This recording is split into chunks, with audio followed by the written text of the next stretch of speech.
வணக்கம், வெல்கம். இது சிம்பிளி சமையல். நான் உங்கள் ரேகா. எல்லோரும் நலமுடன் இருக்க இறைவனை வேண்டுகிறேன். இன்றைக்கி ஒரு சூப்பரான லஞ்ச் பாக்ஸ் ரெசிபி, ஒரு அருமையான வெஜ் புலாவ். 10 நிமிஷத்தில் செஞ்சிடலாம். ரொம்ப ரொம்ப டேஸ்ட்டாகவும் ரொம்ப ஹெல்த்தியாகவும் இருக்கும். காய்கறியே சாப்பிட மாட்டேங்கிறாங்க குழந்தைங்க அப்படிங்கிறவங்க கண்டிப்பாக இந்த புலாவ் செஞ்சு அனுப்பிச்சி விடுங்க. லஞ்ச் பாக்ஸ் காலியாக தான் வரும். கண்டிப்பாக அடிக்கடி செய்ய சொல்லி திரும்ப கேட்பாங்க. அவ்வளோ டேஸ்ட்டாக இருக்கும். நம்ம சேனலில் புதுசாக பார்க்குறவங்க சேனல் பிடிச்சிருந்ததுன்னா மறக்காமல் சப்ஸ்கிரைப் பண்ணிக்கோங்க. பெல் ஐக்கான் கிளிக் பண்ண மறந்துடாதீங்க. ஆல் பட்டனும் ப்ரெஸ் பண்ணிவிடுங்க. அப்போ தான் நான் போடுற வீடியோஸோட நோட்டிஃபிகேஷன் உடனே வரும். நீங்களும் மிஸ் பண்ணாமல் பார்க்கலாம். வாங்க கிச்சன் போகலாம். ஸோ இன்றைக்கி நான் ஒரு வேணுங்கிற காய்கறி எல்லாம் எடுத்திருக்கேன். டிஸ்கிரிப்ஷன் பாக்ஸில் டீட்டெயில்ஸ் எப்பயுமே கொடுப்பேன். அதில் நீங்கள் ஒரு தடவை செக் பண்ணிக்கோங்க. இன்றைக்கி நான் கேரட், பீன்ஸ், பச்சை பட்டாணி, மஷ்ரூம் சாப்பிட மாட்டேங்கிறாங்க, ப்ராக்லி சாப்பிட மாட்டேங்கிறாங்க அப்படின்னு நினச்சிங்கன்னா இந்த மாதிரி செஞ்சு கொடுத்துருங்க. கண்டிப்பாக சாப்பிட்ருவாங்க. உதிரியாக ரைஸை மட்டும் நான் பாஸ்மதி அரிசியை வடித்து வச்சுக்குங்க. இப்போ ஒரு கடாய் வச்சுக்கலாம். 2 டேபிள் ஸ்பூன் எண்ணெயும் போட்டுக்கலாம், நெய்யும் போட்டுக்கலாம். அது உங்கள் விருப்பம். குழந்தைங்களுக்காக இருந்தால் நீங்கள் நெய் பிடிக்கும்னா நெய்லேயே கூட செய்யலாம். ஸோ தாளிப்புக்கு இதில் நான் எதுவுமே போட போகிறதில்ல. ஒரு 10 பல் பூண்டு இது மாதிரி பொடியாக நறுக்கிக்கிங்க. ஒரு அரை இன்ச்சு துண்டு இஞ்சி அதையும் பொடியாக நறுக்கிக்குங்க. ஒரே ஒரு பச்சை மிளகா பொடியாக நறுக்கிக்குங்க. ஸோ எண்ணெய் கொஞ்சம் காஞ்சோன்னே ஃபஸ்ட்டு இதை நல்லா வாசம் வர அளவுக்கு லைட்டாக ரோஸ்ட் பண்ணிக்கலாம். ஒரு நிமிஷம் வதக்கி விடுங்களேன். நீங்கள் இஞ்சி பூண்டு பேஸ்ட்டாக கூட சேர்த்துக்கலாம். பட் இந்த மாதிரி சேர்க்கும் போது இது இன்னும் ரொம்ப நல்லாயிருக்கும். சாப்பிடும்போது உங்களுக்கு அந்த கார்லிக்கோட ஃப்ளேவர்லாம் ரொம்ப நல்லாயிருக்கும்.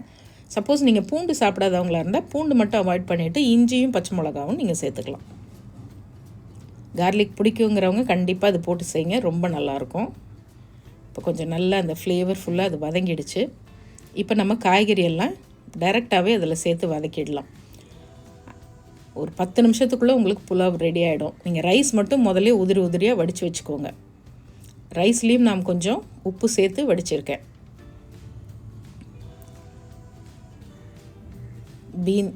நீங்கள் பீன்ஸ், கேரட், பச்சை பட்டாணி போட்டுக்குங்க. ப்ராக்லி உங்களுக்கு கிடைக்காது அப்படின்னா நீங்கள் காலிஃப்ளவர் சேர்த்துக்கலாம். மஷ்ரூம் சில பேர் சாப்பிட மாட்டீங்க அப்படின்னா அதுக்கு பதிலாக நீங்கள் வேறு ஏதாவது உங்களுக்கு பிடிச்ச காய்கறி, உருளைக்கிழங்கு கூட நீங்கள் சேர்த்துக்கலாம். இப்போ எல்லாத்தையும் ஒரு அரை டீஸ்பூன் உப்பு, இந்த காய்கறிக்கு அளவாக உப்பு மட்டும் சேர்த்து ஒரு 2 நிமிஷம் நல்லா வதக்கிடுங்க. ஸோ மஷ்ரூமே கொஞ்சம் லைட்டாக தண்ணி விடும். ஸோ அதுவே போதும் நமக்கு இந்த காய்கறி வெந்து வர்றதுக்கு. அதனால் தனியாக தண்ணியெலாம் ஊற்ற வேண்டாம். நீங்கள் கட் பண்ணி வச்சுடுங்க. ரைஸை வடித்து வச்சுக்கிட்டிங்கன்னா 10 நிமிஷத்தில் ரெடி. மீடியம் ஃப்ளேமில் வச்சு 1 நிமிஷம் மூடி வைக்கலாம். இந்த மாதிரி மூடி வைக்கும் போது நல்ல ஸ்டீம் ஆகி குக் ஆகும். அதே மாதிரி அந்த காய்கறியோட கலர் மாறாது உங்களுக்கு. ஸோ 1 நிமிஷம் மட்டும் மூடி வைங்க. அதுக்கப்புறம் ஒரு சிம்பிள் மசாலா. உங்கள் வீட்டு சமையல் அதிக சுவையாகவும் சீக்கிரமாகவும் செஞ்சு முடிக்க நீங்கள் எல்லோரும் என்னை ரொம்ப நாளாக கேட்டுட்டு இருந்த என்னுடைய ஸ்பெஷல் செந்தூர் மசாலாஸ் இப்போ உங்களுக்காக தயாராக இருக்குது. தேர்ந்தெடுக்கப்பட்ட முதல் தரமான பொருட்களை கொண்டு ட்ரெடிஷ்னல் கிரைண்டிங் ப்ராசஸில் எங்கள் வீட்டுக்கு நாங்கள் எப்படி அரைப்போமோ அதே மாதிரி உங்களுக்காகவும் நானும் என்னுடைய குழுவும் சேர்ந்து செஞ்சுருக்கோம். அதோட டீட்டெயில்ஸ் எல்லாம் டிஸ்கிரிப்ஷன் பாக்ஸில் கொடுத்துருக்கேன். இப்போ இதில் ஒரு 1/4 டீஸ்பூன் மஞ்சத்தூள் சேர்க்குறேன். 1 டீஸ்பூன் நம்மளுடைய செந்தூர் கரம் மசாலா, செந்தூர் மஞ்சத்தூள், செந்தூர் கரம் மசாலா. கரம் மசாலா சேர்க்குறதுனால தான் முன்னால் தாளிப்புக்கெல்லாம் எதுவுமே போடலை. இதுவே நல்ல டேஸ்ட்டாகவும் நல்ல கமகமன் வாசனையோட அருமையாக இருக்கும். ஸோ இது ரெண்டும் சேர்த்து நீங்கள் அப்படியே நல்லா மிக்ஸ் பண்ணி விடுங்க. நீங்கள் வீட்டில் நீங்கள் அரைச்சி வச்சுருக்க கரம் மசாலா கூட நீங்கள் யூஸ் பண்ணிக்கலாம். இப்போ இதை நல்லா வதக்கி விடுவோம். வதக்கி விட்டுட்டு இப்போ நான் இது ஏற்கனவே வேக வச்ச ஃப்ரோசன் பட்டாணிங்கிறதுனால இப்போ சேர்க்குறேன். நீங்கள் முன்னாலே கூட காய்கறி போடும்போதே ஃப்ரெஷ்ஷான பட்டாணியானா முன்னாடியே போட்டுக்கலாம், இல்லை கொஞ்சம் வேக வச்சு கூட போட்டுக்கலாம். இப்போ மறுபடியும் சிம்மரில் வச்சு ஒரு நிமிஷம் 2 நிமிஷம் அப்படியே மூடி வைங்க. அப்போ அந்த மசாலாவோட பச்சை வாசனைலாம் கொஞ்சம் மாறட்டும். ரொம்ப சிம்பிளான புலாவுங்க, ஆனால் நல்ல டேஸ்ட்டாக இருக்கும். ரொம்ப ஹெல்த்தியான புலாவுன்னு நான் சொல்லுவேன். இவ்வளோ காய்கறிகளை நீங்கள் குழந்தைங்கள்லேருந்து ஏன் பெரியவங்களே கூட இப்போல்லாம் காய்கறிகளை அவ்வளோவா சேர்க்கறதில்ல. அதனால் இந்த மாதிரி செஞ்சு கொடுத்துட்டிங்கன்னா ரொம்ப ஹாப்பியாகவும் டேஸ்டியாகவும் சாப்பிடுவாங்க.